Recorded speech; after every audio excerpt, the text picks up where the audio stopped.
You know, the series was going along so well, and then this episode came along, and I think they're just testing us. It will find weaknesses you didn't know you had.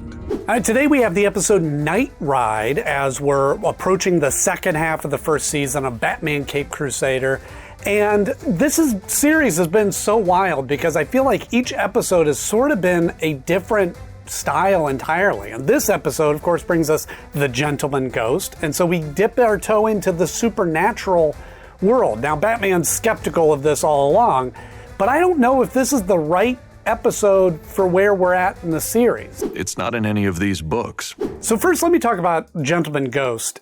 This was an interesting choice, I think, right off the bat to incorporate Gentleman Ghost into the series. So we went from dealing with gangsters and rugged crime bosses and things like that to now we're into the supernatural. And yes, Batman certainly deals in the supernatural, more so with the Justice League and some of the different iterations there. I'm a ghost inhabiting his body. Is that you, Boston? Hiya, Bats. We certainly have seen that before, so that's nothing new. And I personally sort of like Gentleman Ghost. I mean, I think that that's a kind of a neat take on the character. I do have to say, on a design standpoint, I've always been very much in favor of where the designs are going with this show. And that's something I've always spoke highly of, is I like the character designs, I like the look, I like the aesthetic. This one, I think in the attempt to make it different, we lost a little something. One of the most iconic things about Gentleman Ghost is the floating top hat and the floating monocle and the white tuxedo sort of look to him. And this one has like a full face mask, so you don't see his face.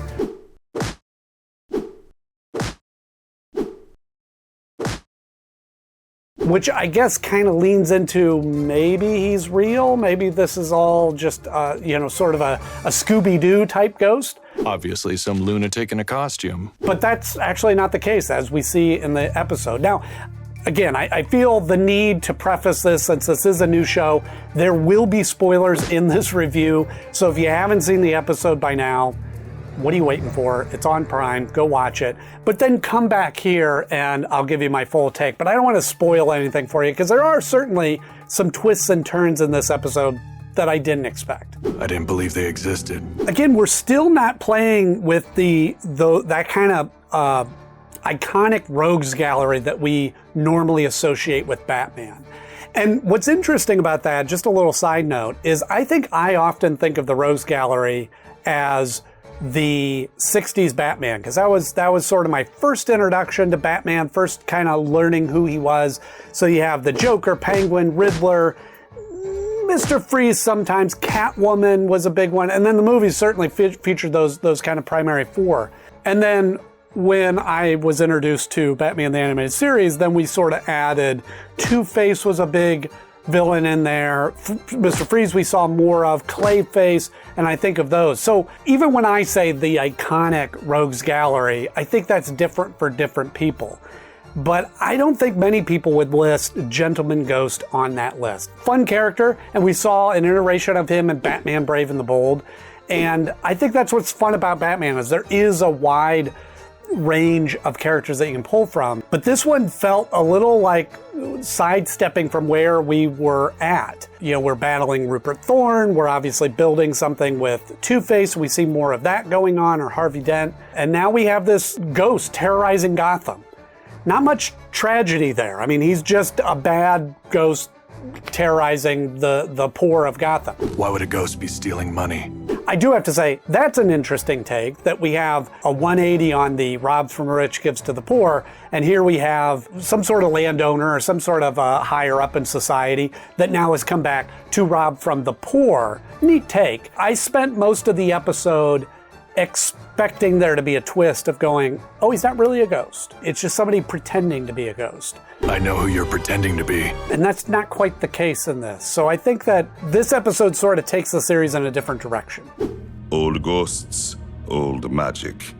And speaking of designs, you know, I said in a previous episode how much Dr. Quinzel and Montoya, their design looked the same.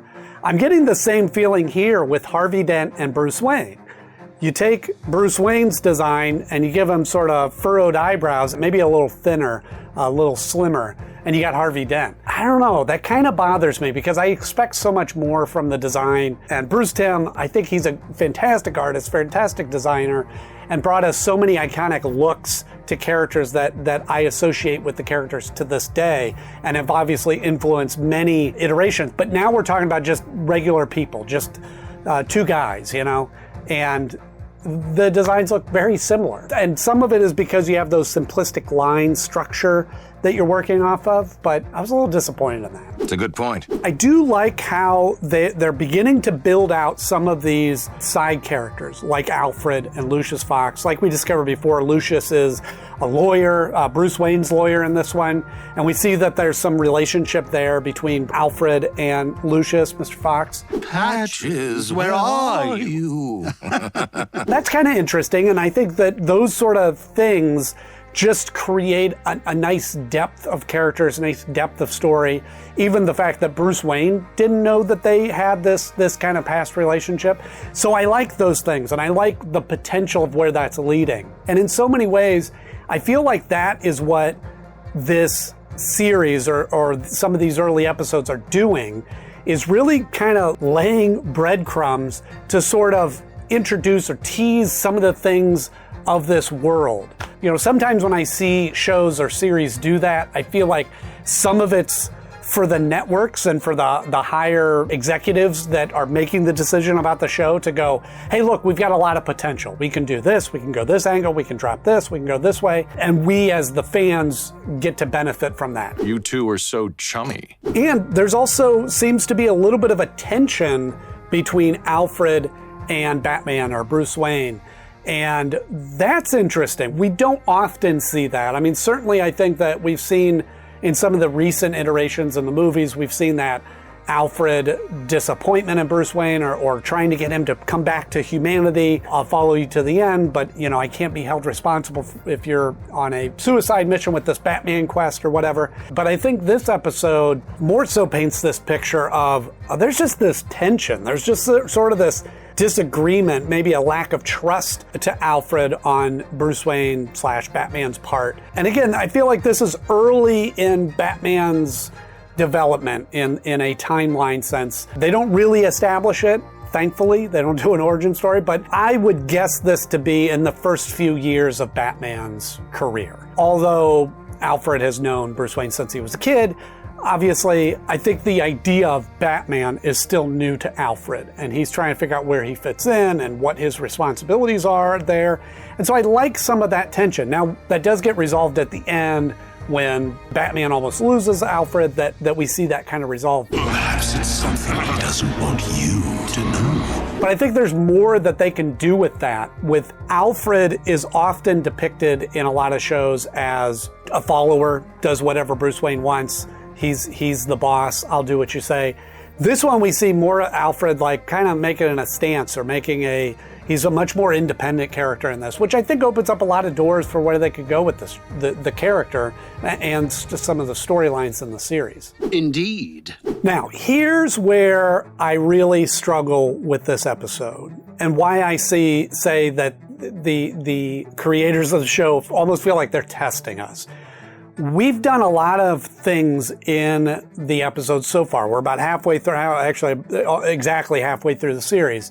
And we've seen a lot of different things, and certainly they've kind of sprinkled in. There isn't one set formula, which I like, that each story kind of works on its own. We've had episodes that have been more focused on other characters, and we've sort of changed the roles of some of the different characters. But then this episode came along, and I'm not against having the supernatural involved. And again, I think that that's deliberate to go, hey, we're going to deal in some supernatural. This isn't just grounded in mobsters. But I think because of that, there's several things that happen in this story that seem very convenient, that just happen to move the story forward.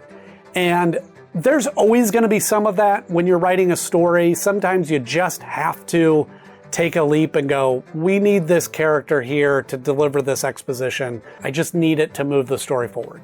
There's several points in this like that. And I think part of it is because this episode feels like very much a one-off. All of the episodes stand on their own, but this one in particular doesn't draw from a lot of the other influences or other setups from the other episodes. And I feel like maybe some of these characters could have been introduced earlier, and then we need them in this one. But this feels very much like, let's see how this episode does. Let's just do this one-off, and if it doesn't work, if it doesn't go over well, then we'll get away from it. If it does, we've now got a lot of these scenes. Portfolio's up. I'm still rich. You're too marvelous for words. And the first big convenient plot point is Bruce Wayne in the library researching this crest, and this librarian shows up who knows Bruce Wayne from years ago and just happens to know off the top of her head the entire history of the Craddock family. I'll forgive that. I mean, like, okay, maybe it just happened to be a coincidence that the leading most authority on the Craddock family happened to work in this library and happens to bump into Bruce Wayne, sure. Or maybe we take the leap that she just knows history of Gotham really well. But gets us the flashback, we go, okay, we understand all of that. That happened in this episode. I can forgive that, but there's several more. Aren't you just dying to find out what it is? Batman has been skeptical of this being a real ghost all along, but at the same time, he knows Linton Midnight, who lives in Gotham, and who he's the leading most authority on the supernatural. So if he wasn't so skeptical, I could understand him acknowledging this person as an authority in the mystic who happens to be here from Louisiana and is living in Gotham now. Again, very convenient. But we have Batman as being skeptical of all this, so I take that as, well, he doesn't believe in all the mystic stuff, so why would Linton Midnight be on his radar at all? I believe there's someone here in Gotham who might be able to answer that question. And then he goes to see him, and again, Linton Midnight knows all about Craddock and knows about the Gentleman Ghost, has been following his story. That makes sense. But then happens to be looking for him. A boon for a boon. And wants to do this exchange, again, spoiler, but at the end, once they suck his soul into that vial, then they give it to Linton Midnight as a favor to return that, and he knows exactly how to capture him. Very convenient to just go talk to a guy and go, okay, now we know how to stop Gentleman Ghost. And I get it, there's a lot that we have to cram into 22 minutes, but come on. Pretty convenient, huh? You're welcome. And then in that list of instructions, you need the blood of a nobleman. Oh no, what are we gonna do? Well, it just so happens that Pennyworth is a nobleman, comes from nobleman blood. Bruce Wayne didn't know that. This comes up now. This is convenient information. And right exactly what we need to do this ritual to get him encased. Well, that's convenient. Thank heaven. And then the other one is how we get to Craddock in the first place is we see Lucius Fox talks about this land that Bruce Wayne turned down, and now Lucius Fox, who apparently has a lot of money also, is now buying this estate and that's being sold from the Craddock family. That's all very convenient to kind of weave that in.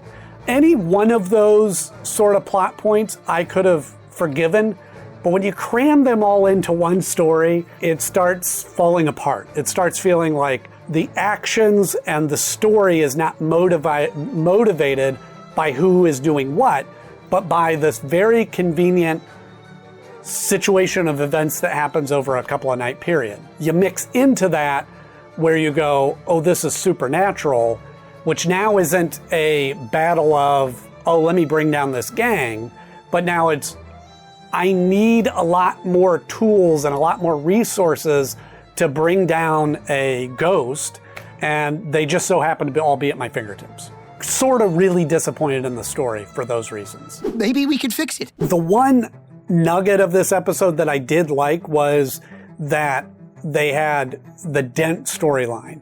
They're obviously building this Harvey Dent relationship with Thorne and how that's going to play out, him trying to run for mayor and kind of getting involved with the mob to get, money and resources to run his campaign. I like where that's going. Obviously, it's going to turn into Two-Face. We're going to see that coming up, but I do like the angle of that. I like that they're building that into the episode. Again, that has happened in several episodes, so that's not unique to this episode. But that's nice that they're doing that. Well, you know where to find me. I like Gentleman Ghost. I like that it is an adversary that Batman has to fight on a different plane than just punching, and he's got to kind of outwit him.